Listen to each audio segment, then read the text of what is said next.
Did Ryan Reynolds ditch Blake Lively at the premiere of Another Simple Favor to save his own career? Strangers describe me as extremely disloyal. Blake Lively posed, she smiled, she worked the carpet like the seasoned pro she is, but that radiant smile felt strained. Every solo shot, every isolated angle just amplified the void beside her. The media, ever the bloodhounds, zoomed in on the empty space that Ryan Reynolds shaped whole, as some were already calling it online. Forget the film, forget the fashion, the only thing anyone could talk about was where was Ryan? Had he simply missed his flight? Was he stuck in traffic? Or was this absence a deliberate, deafening statement, a visual iceberg tip hinting at a much larger marital meltdown? The air crackled with unspoken questions, and Blake's forced composure only fueled the fire. Blake had to show up for this. I'm sure she was contractually obligated to be there. And both of them, Anna and Blake, and I'm sure neither of them really wanted to be there, to be fair. But why wasn't Ryan there? I'm not surprised he wasn't there. I gotta be honest. He doesn't have to be there at every junket. Now, and just weeks before the premiere, they'd attempted a united front, a public display of affection on the hallowed stage of Saturday Night Live. It was supposed to be damage control, a charming reminder of their power couple status. But insiders say it backfired spectacularly. Remember that seemingly off-the-cuff moment when Amy Poehler greeted Ryan with "How's it going?" And his immediate, almost panicked response was, "Why? What have you heard?" What seemed like a joke in the moment now in hindsight reads like a cry for help. The SNL appearance, meant to extinguish the flames of rumor, instead poured gasoline on them. Audiences saw not a loving couple, but awkward tension, forced smiles, and a palpable distance. It was less a PR triumph and more a public unraveling, a preview of the drama to come.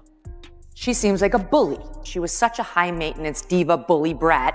Ryan and Blake both now realize if their careers are to survive, they cannot be involved in the same projects because everything will be heavily scrutinized. Behind the scenes, the SNL fallout was reportedly explosive. Sources claim Blake was furious, not at the negative public reaction, but at Ryan.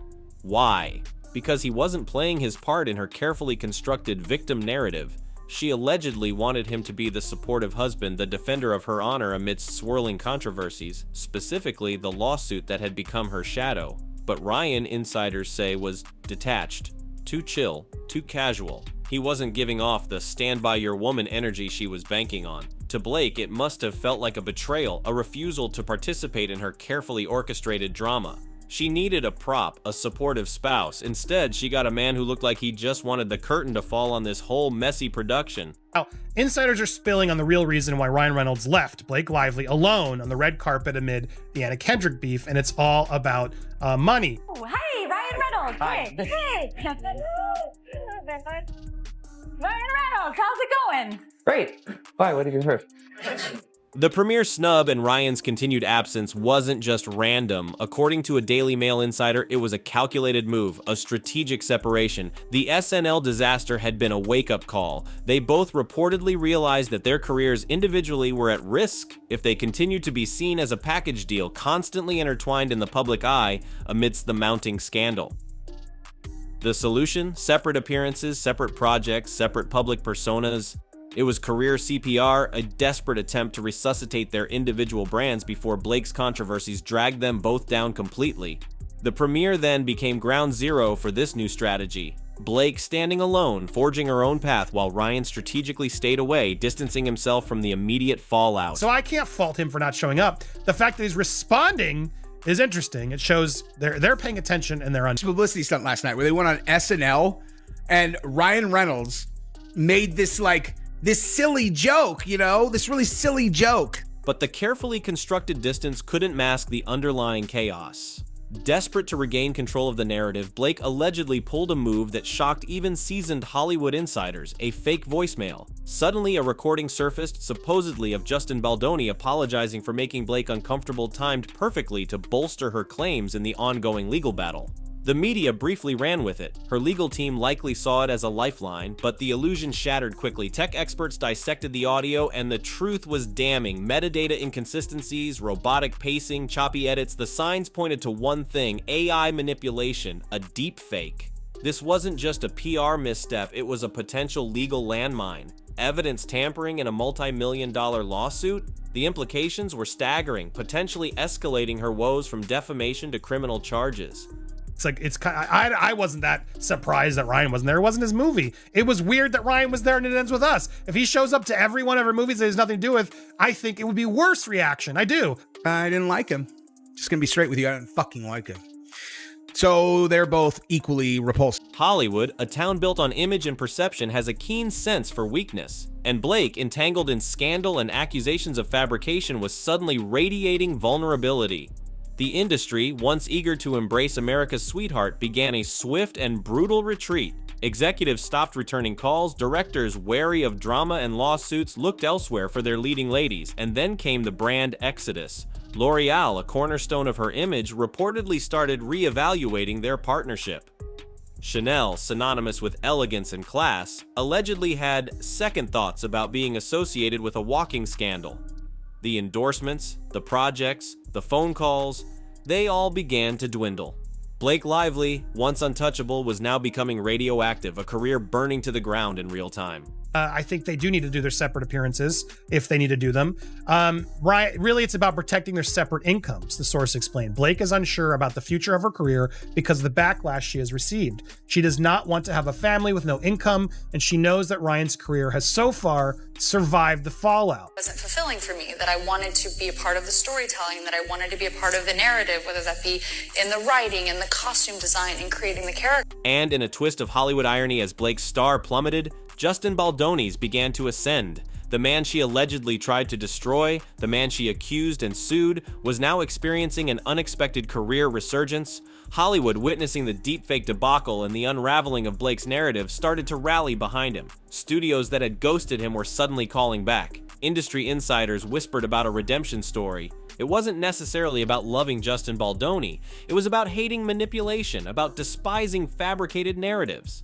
Blake's attempt to bury him had backfired spectacularly, catapulting him into a comeback narrative while she was left to face the consequences of her own actions. No one knew who he was beforehand. Everyone knows who he is now. If he is a smart sociopath, he'll work that to his advantage. And she knows that Ryan's career has so far survived the fallout. I would agree with that. It has. He's still going to be Deadpool. He's not going to lose gigs. I do think Blake will have a tougher time getting gigs.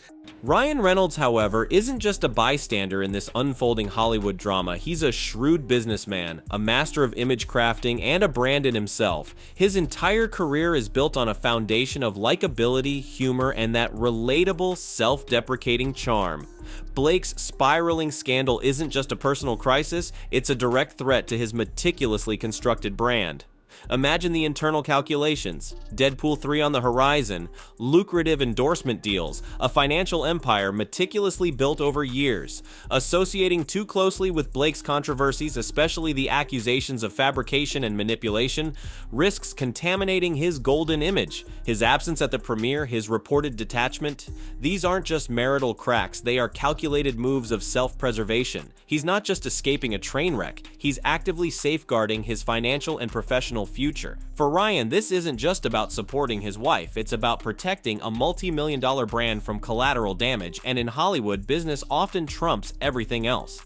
Why did Ryan Reynolds not show up? I mean, I'm not entirely surprised that he didn't show up, to be perfectly honest, because this was Blake's contractually obligated appearance. She had to be there, guys. But this saga extends far beyond just Blake, Ryan, and Justin. It's a stark reflection of Hollywood's power dynamics, the fragility of celebrity image, and the devastating consequences of fabricated narratives.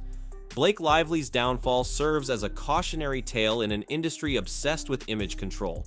Her attempt to weaponize the #MeToo narrative, however clumsily, and her alleged fabrication of evidence highlight the immense pressure on celebrities to maintain a flawless public persona, even at the cost of truth. This scandal forces a reckoning. What happens when the carefully constructed facade crumbles? What is the price of unchecked power and the belief that fame grants immunity? And crucially, what is the lasting damage when genuine movements for justice like #MeToo are potentially undermined by false accusations? Blake Lively's story isn't just a celebrity scandal, it's a Hollywood morality play. A stark reminder that in the age of instant information and relentless scrutiny, even the most carefully crafted image can shatter, leaving behind a wreckage of lost careers and broken trust.